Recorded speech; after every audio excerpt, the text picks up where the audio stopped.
Shalom saudara-saudara yang terkasih di dalam nama Tuhan Yesus Kristus. Puji Tuhan, kita boleh kembali berjumpa lewat ibadah doa multiplikasi secara online malam ini. Saya berdoa setiap kita selalu tetap di dalam kasih karunia Tuhan. Dan kiranya damai sejahtera Allah yang melampaui segala akal dan pikiran memenuhi hati serta pikiran saya dan saudara.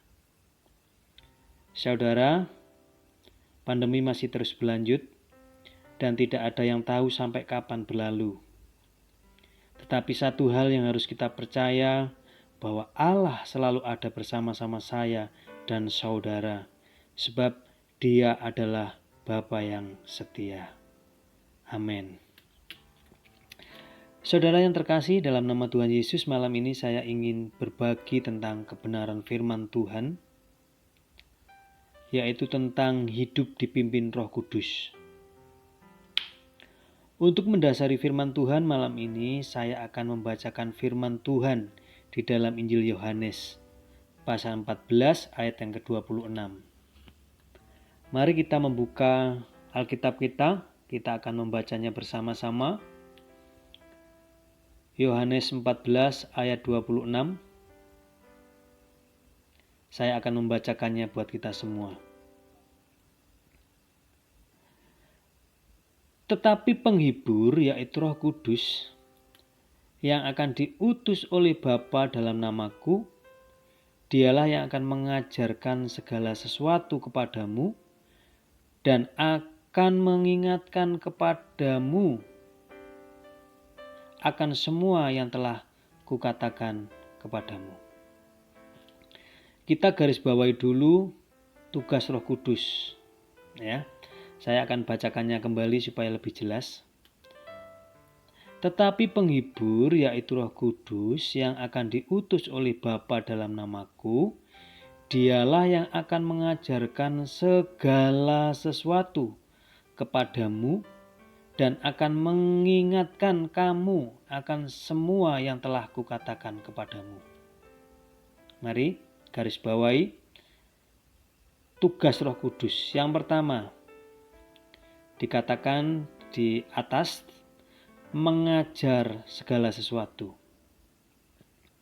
Yang kedua, mengingatkan firman Tuhan kepada kita atau setiap yang Yesus sudah katakan. Kenapa Roh Kudus dikirim? Yang pertama, untuk mengajar segala sesuatu. Itu menunjukkan bahwa manusia, saya dan saudara, tidak bisa berbuat apa-apa kalau tidak diajar Roh Kudus. Kita tidak akan bisa mengenal Tuhan kalau tanpa diajar Roh Kudus. Bahkan kita tidak akan pernah mengaku bahwa Yesus Tuhan kalau tanpa Roh Kudus. Ayatnya bisa kita baca di dalam 1 Korintus pasal 12 ayat 3. Mari kita baca 1 Korintus 12 ayat 3. Karena itu aku mau meyakinkan kamu bahwa tidak ada seorang pun yang berkata-kata oleh Roh Allah dapat berkata, terkutuklah Yesus. Dan tidak ada seorang pun yang mengaku Yesus adalah Tuhan selain Roh Kudus. Jadi Roh Kudus mengajarkan segala kebenaran Allah. Itu yang pertama. Terus yang kedua, mengapa Roh Kudus dikirim? Yaitu untuk mengingatkan segala perkataan yang Yesus sudah katakan kepada kita, atau untuk mengingatkan kita kepada setiap firman yang sudah tertulis atau yang sudah kita baca. Karena kenapa? Banyak orang yang tidak mengerti apa maksud firman ketika membacanya. Firman itu hanya menjadi logos. Akan tetapi orang yang dipimpin Roh Kudus, firman itu akan terngiang-ngiang selalu karena telah menjadi rema. Kenapa kita mendapat rema? Karena Roh Kuduslah yang mengingatkannya. Saudara yang terkasih, kalau kita berpikir di dunia ini sepertinya banyak pilihan. Akan tetapi, sebenarnya pilihan itu cuma dua contohnya. Kalau ada miskin, pasti ada kaya. Kalau ada pagi, pasti ada sore. Kalau ada malam, pasti ada siang. Kalau ada hidup, pasti ada mati. Ada surga, ada neraka, dan banyak lagi. Begitu juga dengan kita mengiring Tuhan, cuman ada dua pilihan. Begitu salah pilih, kita akan mengalami kematian selama-lamanya. Cuman ada dua pilihan, mau panas atau mau dingin. Panas adalah gambaran yang memiliki hati berkobar-kobar untuk mencintai Tuhan. Dingin menggambarkan cintanya kepada Tuhan yang telah hilang. Dan kita tidak bisa memilih dua-duanya, bahkan berdiri tengah-tengahnya. Kita harus memilih satu. Tuhan telah memberi firman-Nya, kalau kita hidup itu harus punya pilihan. Itu ayatnya terdapat dalam Wahyu pasal 3 ayat 16. Saya akan membacakannya buat kita semua. Wahyu 3 ayat 16. Jadi saudara, karena engkau suam-suam kuku dan tidak dingin atau panas, aku akan memuntahkan engkau dari mulutku. Saya ulangi lagi. Ini firman Tuhan. Jadi karena engkau suam-suam kuku dan tidak dingin atau panas, aku akan memuntahkan engkau dari mulutku. Mari kita mengecek hati kita, apakah kita ini dingin atau panas, atau kita suam-suam kuku. Kita dingin rugi, suam-suam kuku rugi. Hanya ada satu pilihan yang menguntungkan. Kita panas, mempunyai hati yang menyala-nyala, mencintai Tuhan. Tuhan Yesus mengatakan, karena kamu suam-suam kuku tidak dingin dan tidak panas, maka aku akan memuntahkan engkau dari mulutku. Ini adalah peringatan dan pengajaran bagaimana kita harus memilih yang tepat. Contoh di situasi sulit ini, di zaman sekarang, atau tahun-tahun ini, atau keadaan sekarang, kesulitan di tengah pandemi, kita diperhadapkan dua pilihan. Yang pertama, naik. Yang kedua, turun. Yang saya mau sampaikan, naik bukan berarti naik dalam hal kekayaan atau semakin kaya. Turun juga bukan karena jatuh miskin. Tapi yang saya maksud malam ini, kita diperhadapkan dengan dua pilihan, yaitu naik mencari Tuhan atau justru kita turun mencari hal-hal sementara di dunia. Dengan kata lain, kita sibuk untuk hal-hal duniawi dan meninggalkan Tuhan. Itu yang dinamakan turun.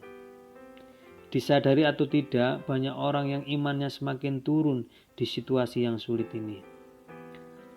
Mereka punya pola pikir kerja semakin keras supaya bisa menabung. Sebetulnya pikiran ini tidak salah, tetapi akan menjadi salah ketika semakin kerja keras supaya bisa menabung karena khawatir. Kenapa khawatir? Karena mereka tidak tahu masa depannya. Bahkan mungkin karena takut di depan ada resesi, mereka semakin kerja keras, semakin sibuk, dan tidak terasa imannya semakin turun, semakin turun.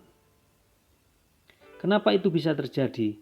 Karena terlalu sibuk dengan keinginan dunia, dan itu secara otomatis akan jauh dari Tuhan. Tetapi ada juga orang yang bertolak belakang, di mana di situasi sulit ini mereka justru mencari Tuhan, dan inilah yang Tuhan inginkan. Dan saya percaya saudara memilih untuk naik mencari Tuhan bersama dengan keluarga saudara. Saya sangat bersyukur ketika mendengar Di tengah pandemi ini, keluarga yang dahulunya tidak setia, sekarang bergandeng tangan mencari Tuhan. Tapi yang membuat hati saya sedih ketika saya mendengar di situasi yang sulit ini dijadikan kesempatan bagi orang-orang untuk menjadi alasan mereka meninggalkan Tuhan.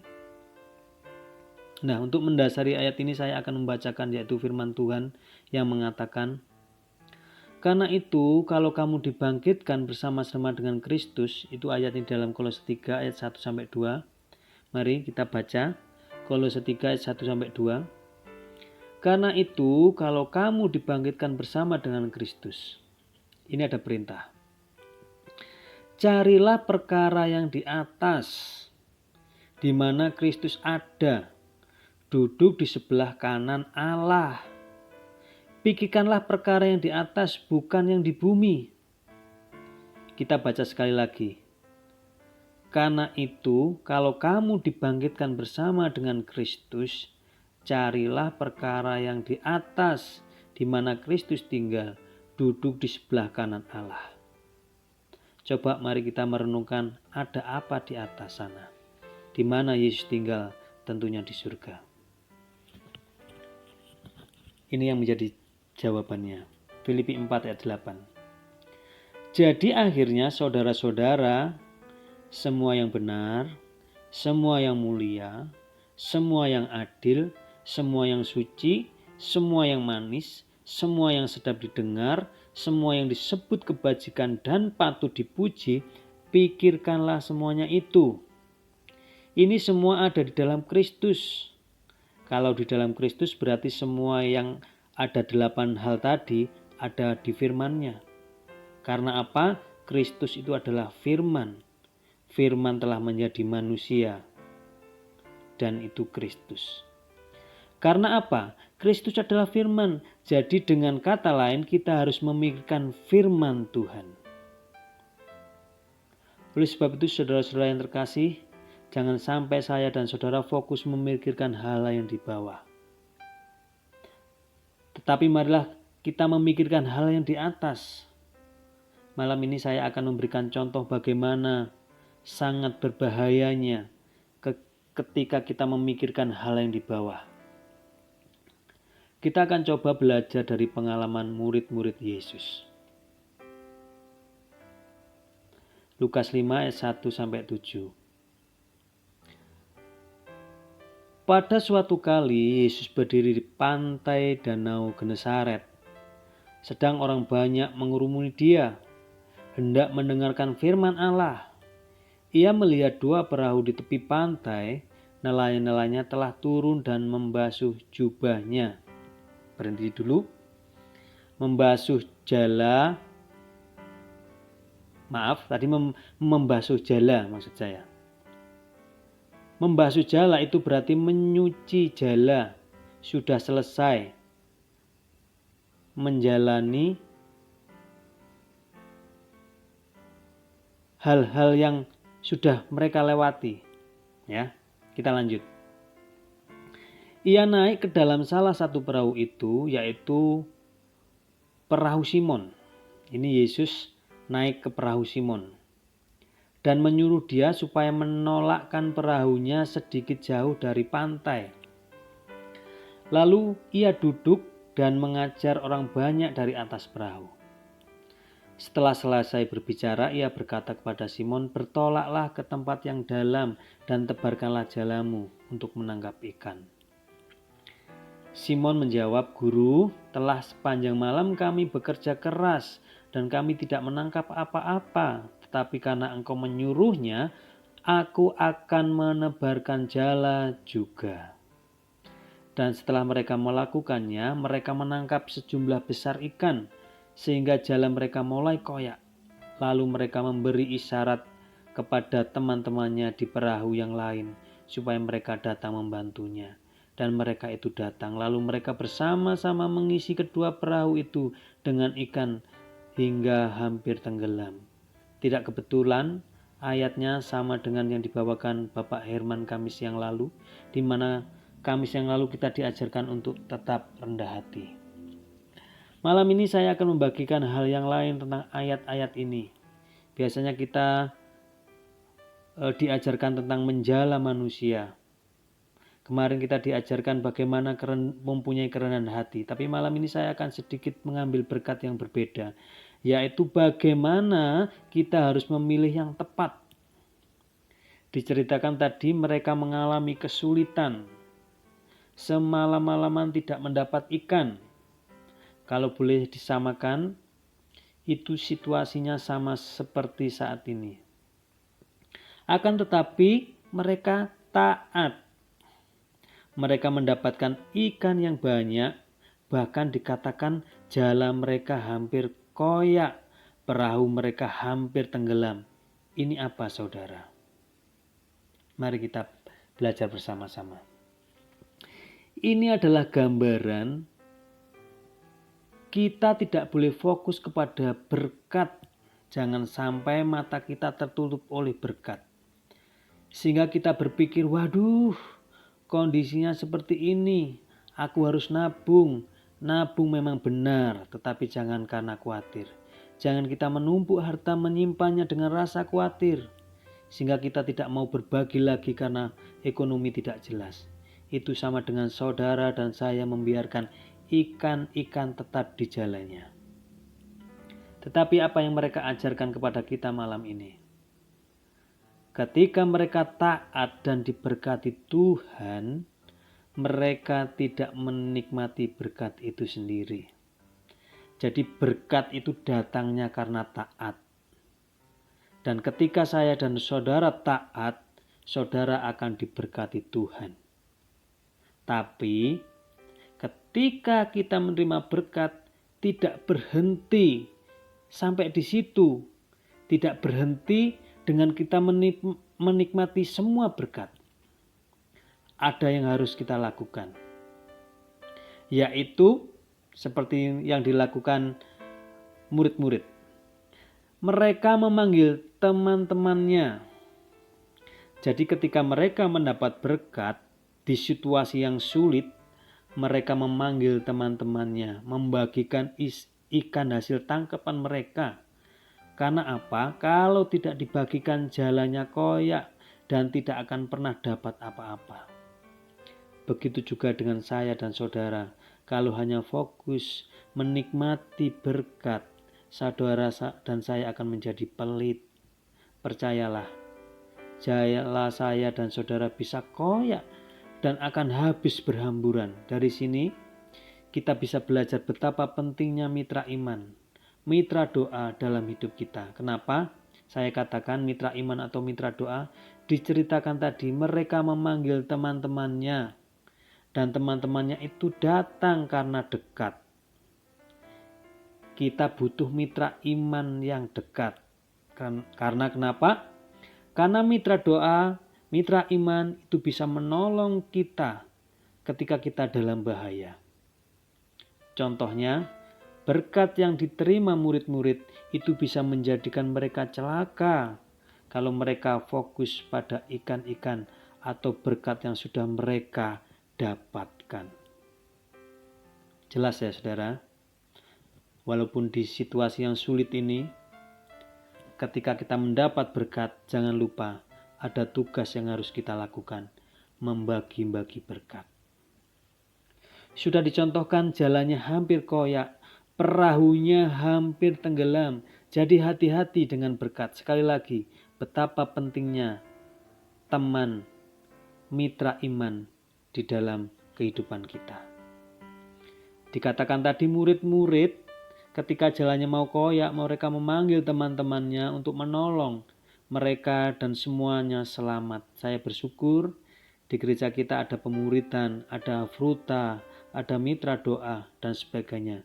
Itu saya merasakan mitra iman, mitra sangat menolong kita. Saudara yang terkasih dalam nama Tuhan Yesus Kristus, tidak ada pilihan bagi kita selain kita memilih dan melibatkan Roh Kudus, taat dengan Roh Kudus untuk memimpin hidup kita supaya kita bisa memikirkan hal-hal yang di atas.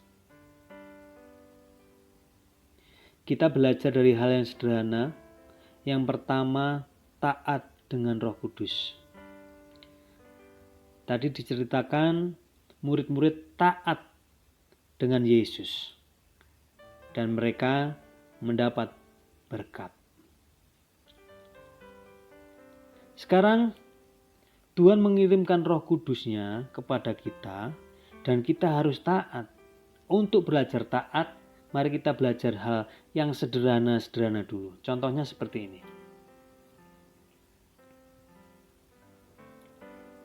Kemarin yang lalu Tuhan membangunkan saya di tengah malam jam 12.30, setengah 1 malam, setengah 1 pagi.